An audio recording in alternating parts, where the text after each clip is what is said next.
The issue is particularly related to the mention by Mr. Ancha Srinivasan and also Darren Swanson regarding the maladaptation. Specifically, what could be the issue is adaptation has to be an integral component in the process of climate change.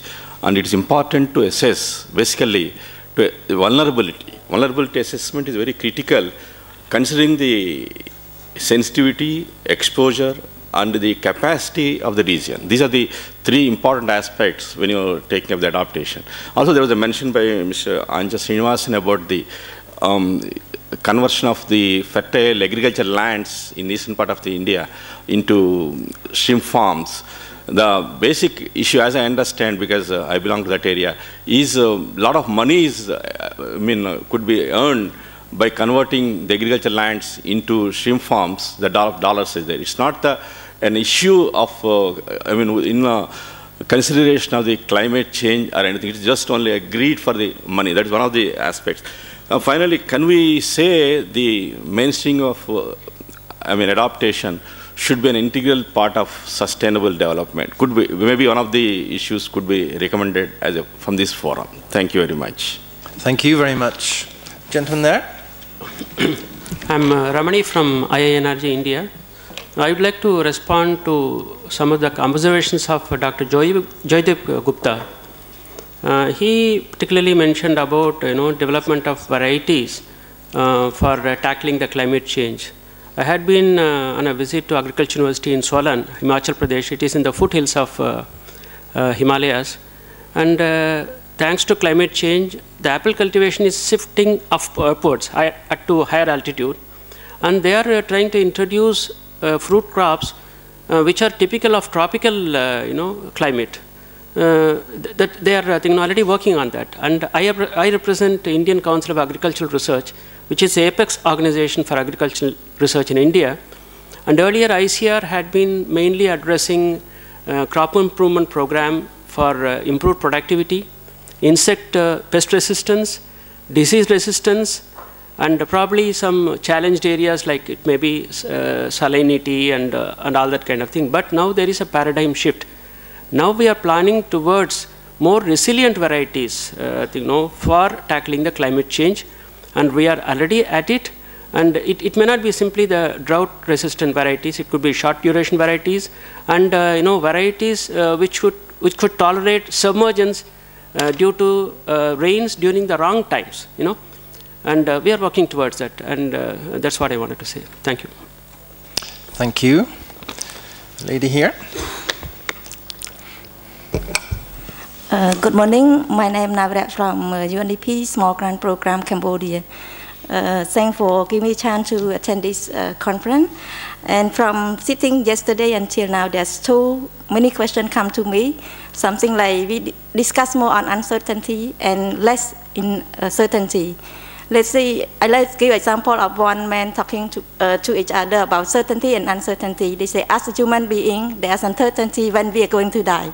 But the other guy said, yes, it's uncertainty. We're going to die as a human being. So I'm afraid that we may be talking the same thing about climate change uncertainty. Here we said we are not we discuss about uncertainty, and today also another topic talking about uncertainty. For me, I think that why we're not going to discuss about certainty, because like you also mentioned in the morning talking that it is difficult to find which country are more vulnerable than other country. We have many facts telling us that there's certainty.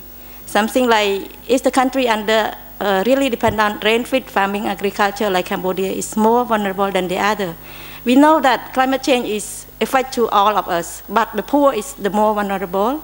The disabled people, the elderly, children, and women, of course, is more vulnerable. We know the group, we know the place.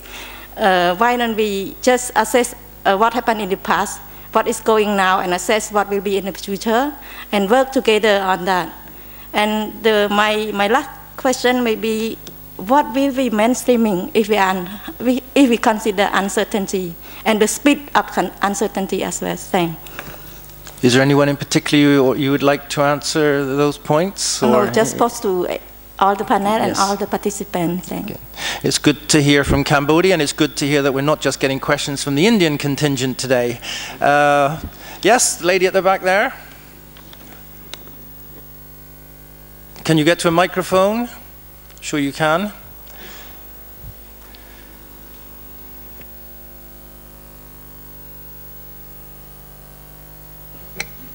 Thank you, Stuart. I'm Sabita Thapa. I'm from Stockholm Environment Institute.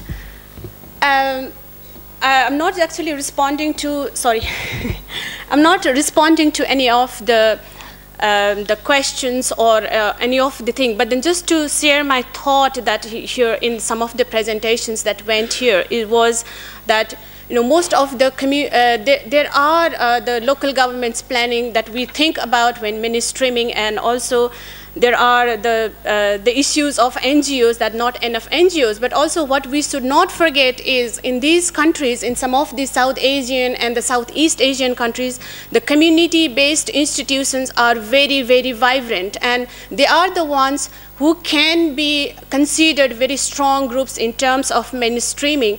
And I would like to give the example of community forest user groups in Nepal. And they are rapidly, I think, gaining momentum in Bhutan and some of the northern states of India, and also in Vietnam, although it is slightly different than what it is in these countries. The community forest user groups in Nepal, they are the most resilient forms of institutions. They survived the armed conflict that went on there for more than a decade. And at that time, they were more powerful than the local government and even the central government. Central government was almost absent there. And probably these community-based institutions, the community forest user groups, they came as one of the strongest groups. So some of these are the examples. We don't always need to think, okay, in terms of mainstreaming adaptation, do we have to reinvent something new, or there are some things to be known, but then there are some things that we have already done on the ground.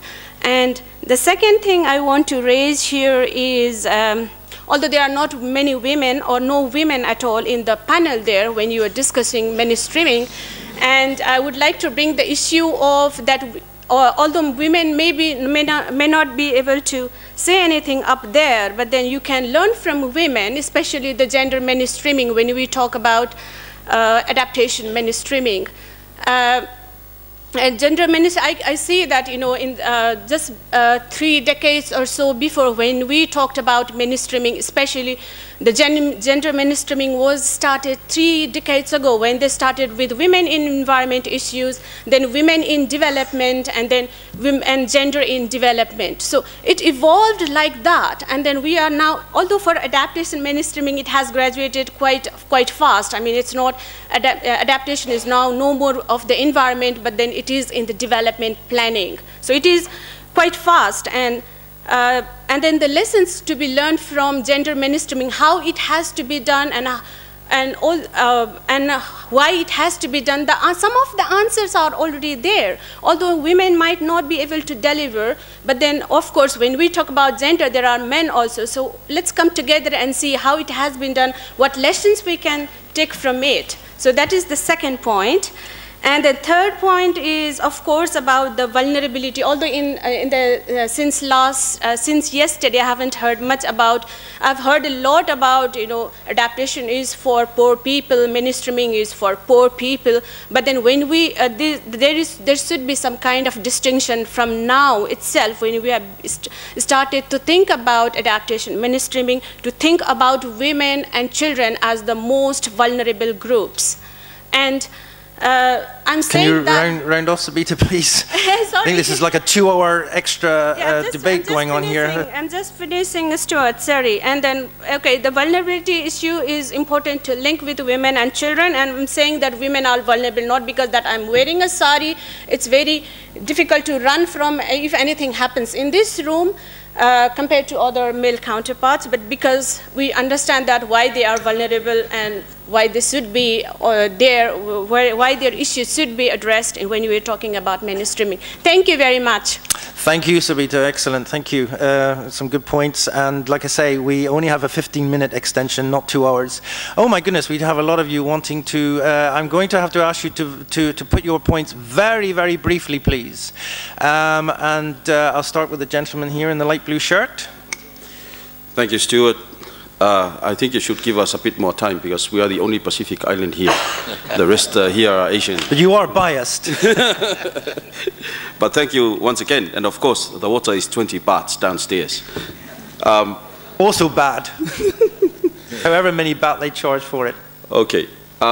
Earlier on, there was discussion of the MDG's achievements, and Samoa doesn't want to blow its horn by reiterating the reports that have been submitted. And in fact, with particular reference to goal number 7, which is achievement of sustainable development and environment side of things, with all the targets being above 95%.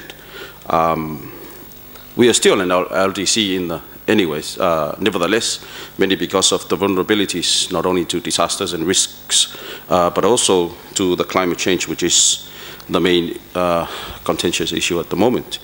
But the question, I guess, is how, and that's why I want to take the floor, is to share how. Yesterday, Minister in his address had alluded to the strengthening and empowerment of the communities. I've also heard earlier interventions also mentioning the same as a key for mainstreaming. And as we say, adaptation. Adaptation is a very general word. You have to adapt in order to survive. And environmental, economic conditions change, you have to adapt to it. The marketplace changes, you also have to adapt to it. Climate change changes, you have to adapt to it as well. But I guess in the climate change arena, not only do you have to devise the strategies to adapt, but you also have to look for financing. And that's a very contentious issue in itself. But how do you go about in doing it? You secure the commitment, not only at the national level, but also at the regional level. The global level at the moment, well, that's where the debate is. But at least at the national and the regional level, we're able to come to some consensus as to how financing can be achieved.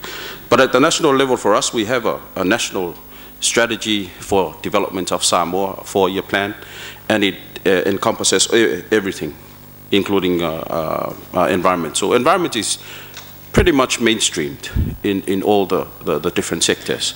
In fact, at the moment, we have a mainstreaming of adaptation into resource management for 4 years. It's a 4.5 million Australian dollars project, and we are pleased to share our experience as we go through that with our Asian counterparts. We secure the community commitment and ensuring at the same time that you are dealing and addressing all the cultural sensitivities in pursuing them.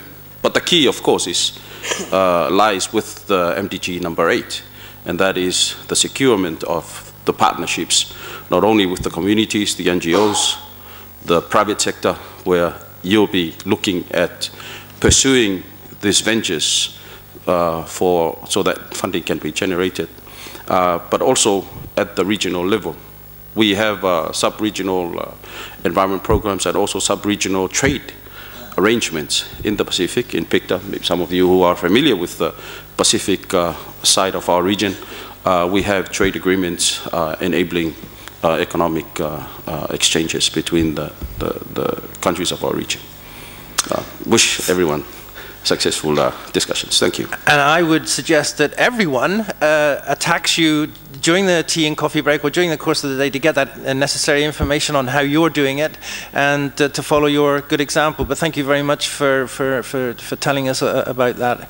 And because as a gentleman appealed to me as because they are from the Samoan Islands, they did get a little bit of extra time to make that point, which unfortunately the rest of you are not going to get. And I see a gentleman there. I see a lady and a gentleman over there, and two gentlemen there, and one and Babu here, and a lady there. So you have about 20 seconds each, and then after that there will be no more questions, because we will just be here for the rest of the day, which I'm perfectly happy about, but I don't think the organizers are. So if we would start with the gentleman over there, there.